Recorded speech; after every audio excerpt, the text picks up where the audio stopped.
Oi, gente, nós de novo. Vamos dar continuidade aqui à conversa com Johanna. Só aguardar ela entrar.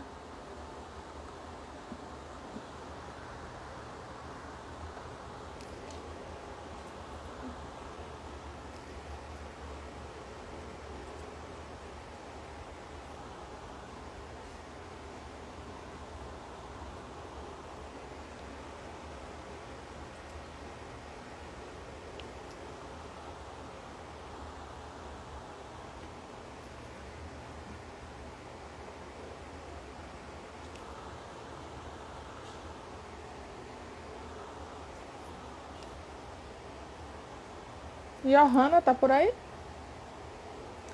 Deixa eu localizar aqui.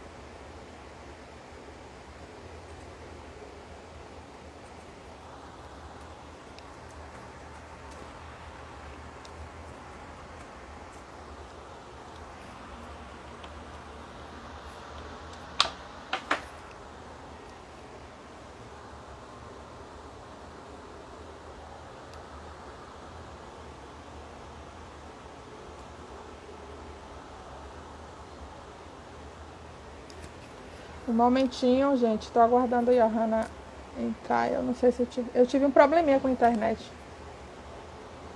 Eu acho que. Pronto, ela tá aqui. Vamos voltar. Quando a conversa é boa, o tempo passa que a gente nem percebe. Pra mim, voou o tempo.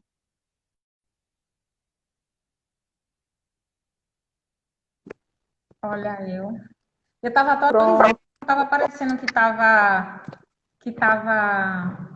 ao vivo. Pronto. Ah, acontece isso. E minha internet caiu agora. Eu fiquei aqui meio desesperada, mas aí liguei os dados móveis, acho que vai rolar. Coisas do mundo virtual. Espera aí a galera se conectando, porque também acho que tem essa coisa da necessidade de atualizar. Muita gente fica esperando sem atualizar a página.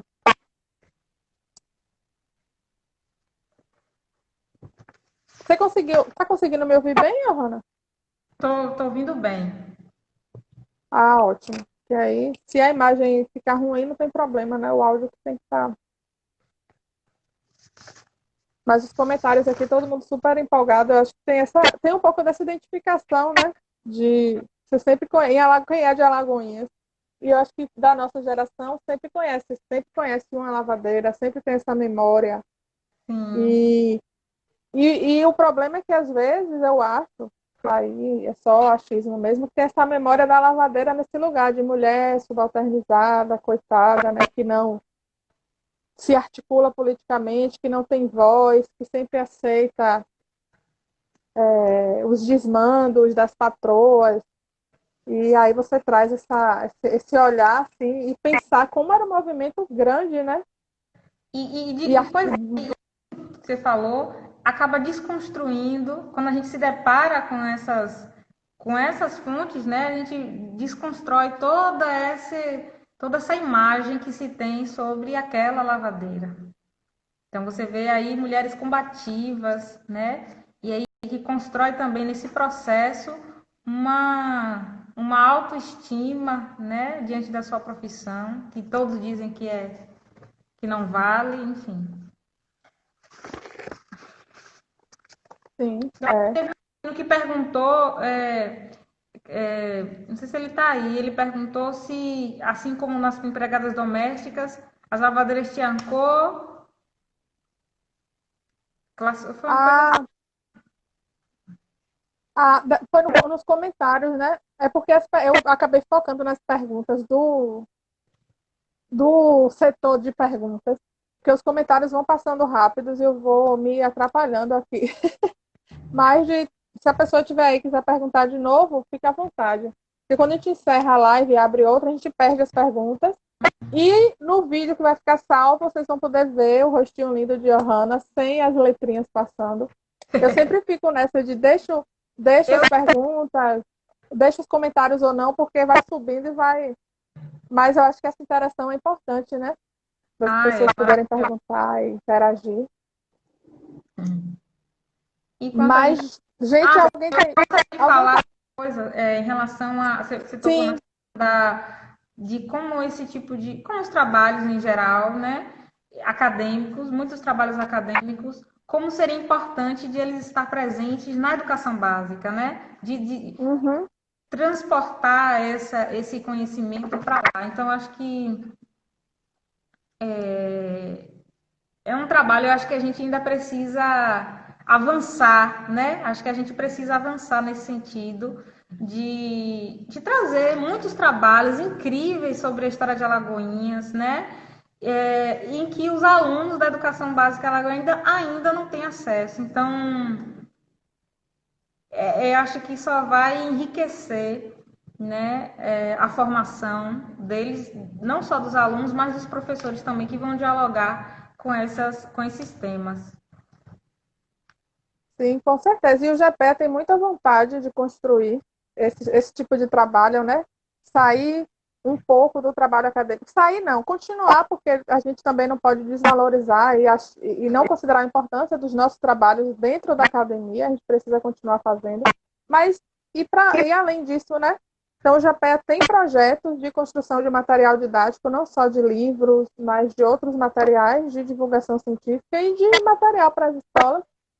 A gente tem vontade, o que falta é investimento, né? É esse reconhecimento e que a gente não consegue fazer coisas. Às vezes é preciso, muitos dos nossos trabalhos a gente consegue fazer assim, de boa vontade, contando com pessoas como você e nós, né, que estamos construindo o GPE. Então, reforço o agradecimento, mas outros a gente precisa de dinheiro, né? Vamos falar a expressão que às vezes até a gente precisa. Então, eu faço esse apelo à comunidade escolar, enfim, a gente precisa de apoio para levar alguns projetos adiante. A gente precisa de apoio financeiro, né? E logístico, enfim. Então, né, a gente conta muito com a boa vontade dos pesquisadores. Eu já convido, Johanna, você a fazer parte do GPEA, vem com a gente precisa, né, de pesquisadoras assim como você, e vai ser um prazer para a gente, assim, você vai agregar muito. Eu já faço convite público, mas você não precisa responder, não.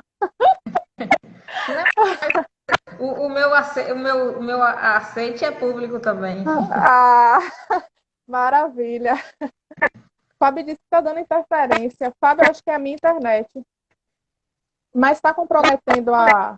Só queria fechar essa fala que sua em relação assim de como o conhecimento histórico ele é necessário, né? E como Uhum. a educação básica ela só iria enriquecer nesse processo. Ed faz uma pergunta aqui, Ed, como se deu Ah, iniciativa? Você consegue ver? não. Mas É, pode, como se deu pode, pode ler a pergunta. como se deu a iniciativa das lavadeiras em se reunir e lutar por direitos, né? Então, quando a gente fala desse movimentação das lavadeiras, é inevitável a gente falar do papel dos agentes pastorais. Então, pensar nesse apoio mesmo que as lavadeiras tiveram dos agentes pastorais. Então, ele deu o pontapé inicial e as lavadeiras elas começaram a se reunir nas associações de bairro, nas próprias pastorais, por exemplo, no bairro de Santo Antônio, né, foi onde começou em Alagoinhas.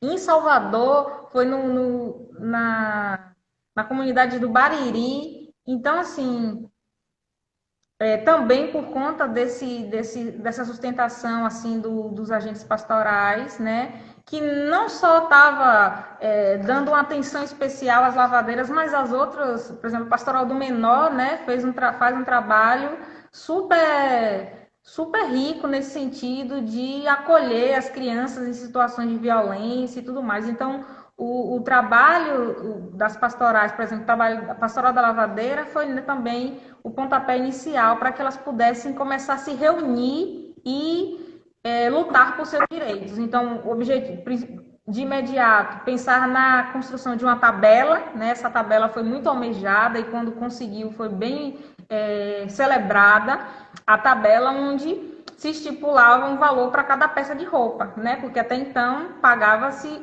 a patroa como achava conveniente. Então, a tabela com certeza foi uma vitória para as lavadeiras nesse processo aí do movimento, né? E aí, na medida que tinha os recuos, tinha as passeatas, tinha essas manifestações, também que era uma ferramenta, um instrumento de luta, né? Você vê que aí que elas começam a dialogar com os políticos, então, não só Jacques Wagner, enquanto deputado, mas também outros políticos também estavam políticos, né, muitas vezes alinhados à esquerda, pensando também nessa regulamentação, não só das lavadeiras, mas das passadeiras, das autônomas, né?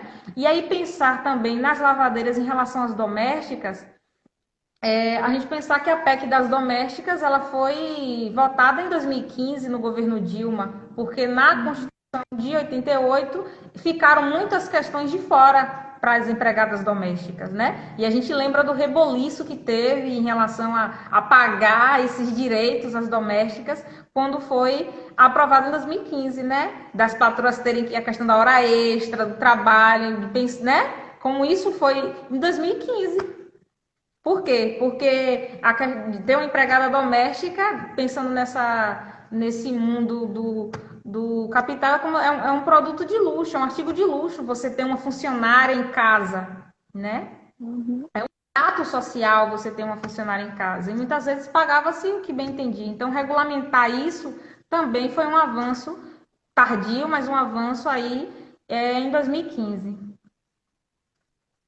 Sim, com certeza. E lembrar que teve resistência, né? Por parte dessa classe média brasileira, racista, de reclamar, né? E eu acho o que eu acho interessante, para dizer o mínimo, nesses discursos é de que agora as empregadas domésticas vão ficar sem emprego porque a gente não tem condições de pagar o que é direito.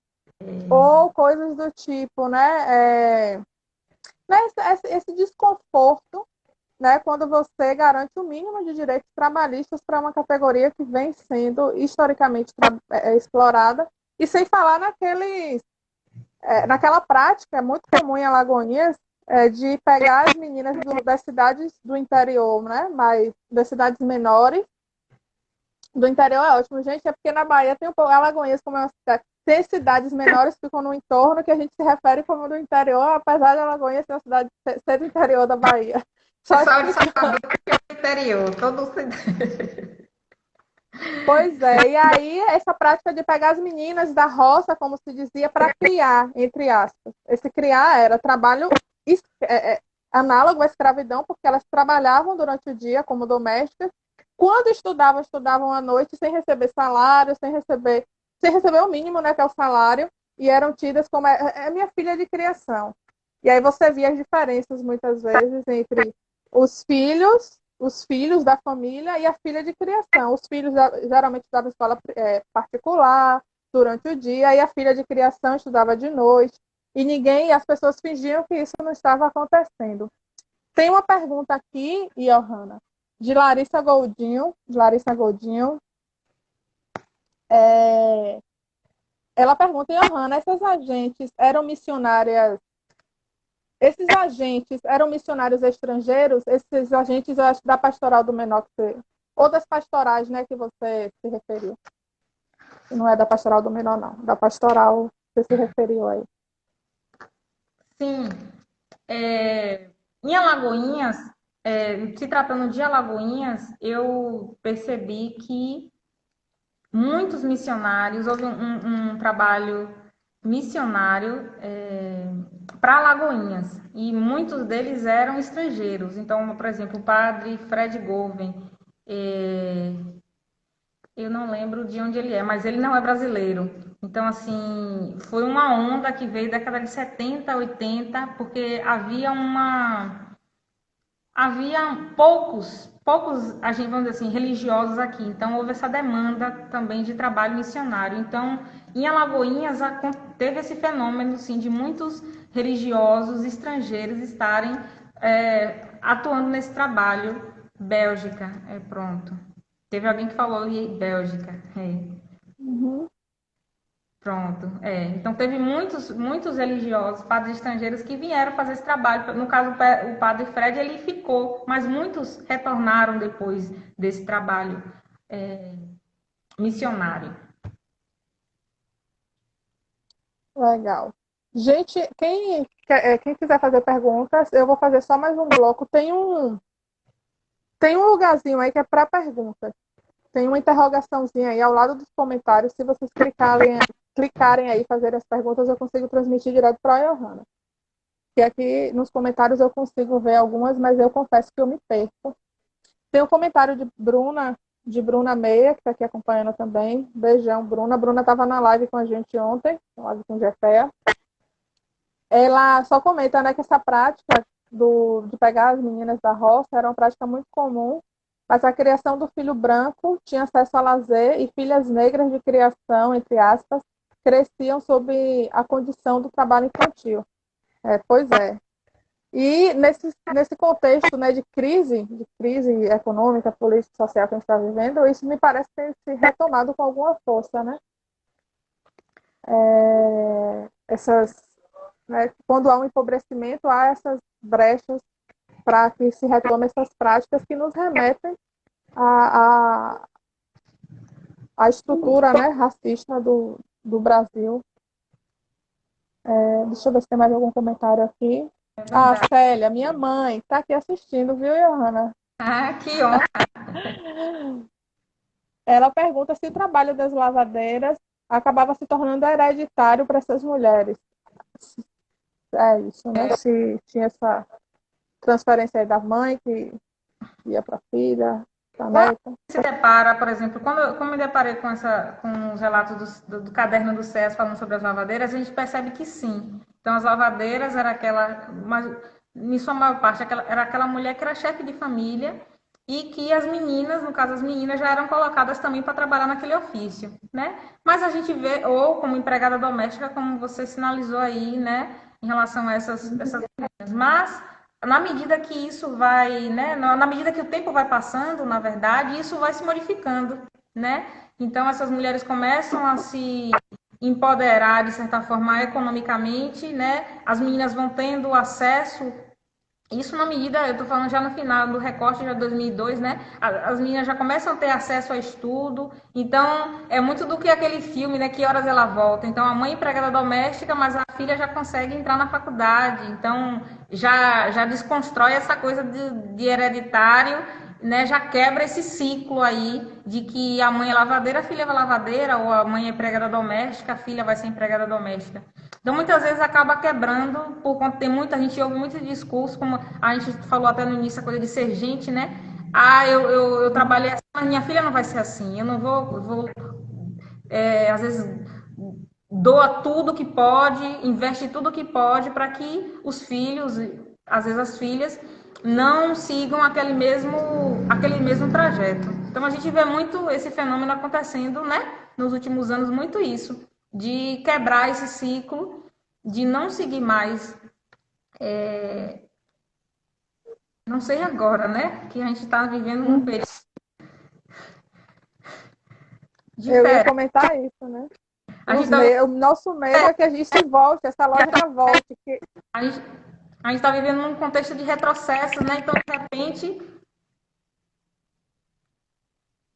pode as coisas mudarem. Então, é por isso que é importante que a gente continue aqui, né? Na luta, em todos os espaços.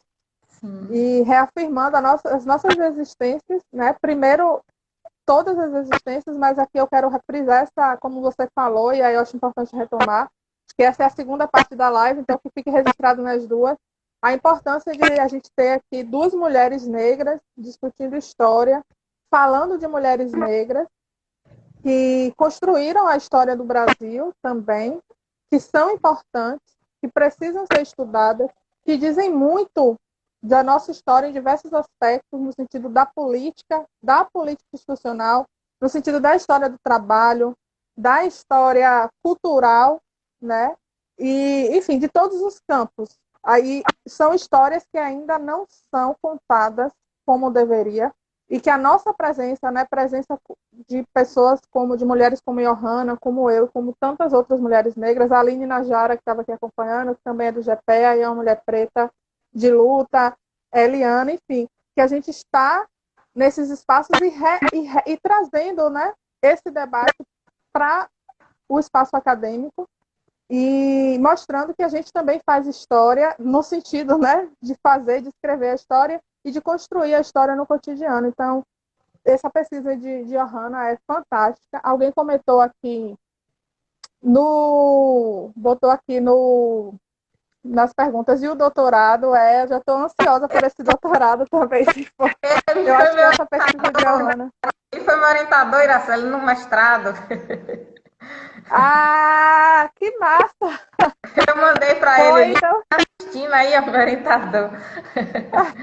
Então eu Abraço. faço essa pergunta também. E o doutorado? É.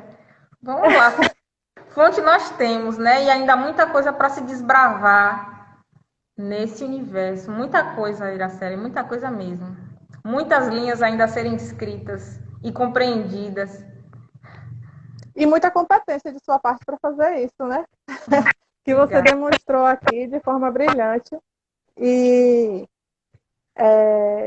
a gente fica aí, né, esse resultado que você já apresentou, maravilhoso. Então, conheça a dissertação de Ohana, está disponível, né, no site do Programa de Pós-Graduação em História da Federal de Sergipe. Eu até já baixei aqui, dei uma olhada e vou ler, já está na minha lista assim, de prioridades, porque eu sinto, né, assim, de verdade, a importância dessas histórias. Então, gente, alguma pergunta a mais? Porque se não tiver, eu vou liberar e a Hanna por enquanto dessa live, assim, para ela relaxar também, que já tem aqui quase 1h30 de boa conversa. Então, eu vou passar a palavra para a Hanna para fazer as considerações finais e, enfim, deixar aqui o recado que ela quiser, falar o que quiser, sem muita. E é isso. Muito obrigada de verdade, Hanna, de novo. Muito obrigada por aceitar esse convite, por compartilhar com a gente histórias tão fantásticas. E é isso, eu tenho que agradecer e reforçar a importância de novo de sua pesquisa, de sua trajetória e que venha o doutorado se você quiser, se você tiver disposição. Vamos para frente. Ah, obrigada. Eu queria registrar mais uma vez, né, o convite, agradecer o convite do GPEA. Desde o início, como eu falei, muitos atenciosos, muito carinhosos. Quando eu vi a descrição ontem mesmo na página de vocês, eu achei a coisa mais linda. Então, assim, gratidão, né? Eu agradeço pelo espaço de estar contando aqui um pouco do fruto do meu trabalho, né? Tanto da monografia. Eu estava lembrando que tá 7 anos que eu defendi esse trabalho sobre as lavadeiras, mais 4 anos que eu defendi mestrado. Então, assim, obrigado. E, como eu disse, bem significativo estar hoje, no dia 20 de novembro, está conversando sobre as lavadeiras. As lavadeiras não são trouxas e as lavadeiras vão à luta. Gratidão. Isso aí, perfeito. As lavadeiras não são trouxas, nós, né, estamos aqui na luta e vamos seguir adiante, né? Apesar dos retrocessos, a gente, como diz, enverga, mas não quebra. Obrigada, Johanna. Obrigada, gente. Vocês que estão aí assistindo. Sua live foi bombada em todos os sentidos, no sentido da qualidade, da quantidade. As duas, a gente fechou, uma já batendo nas 30 pessoas, né, assistindo ao vivo, e agora 20 já. Então, isso é raro, né? Geralmente, quando a gente fecha e abre outras, as pessoas dão uma. Mas foi bombado em todos os sentidos e muito obrigada mesmo. Reforço que vai ficar tudo salvo aqui no Instagram e no YouTube. O GPEA vai continuar. Dia 24 nós temos outra live. Eu vou lançar, né? Vamos lançar o card no Instagram. Sigam nossa página, apoiem nosso trabalho, se inscrevam no canal do YouTube e a gente está aí para fortalecer e, enfim, continuar nesse trabalho de rede, né? Que a gente aprende aí com as lavadeiras, que a Ohana trouxe tão bem. Então, continuemos aí nos enredando e construindo essa potência aí, que é esse movimento. Muito obrigada, Ohana. Obrigada também, é gratidão. Tchau, tchau, gente. Boa tarde, boa sexta aí. Axé. Achei.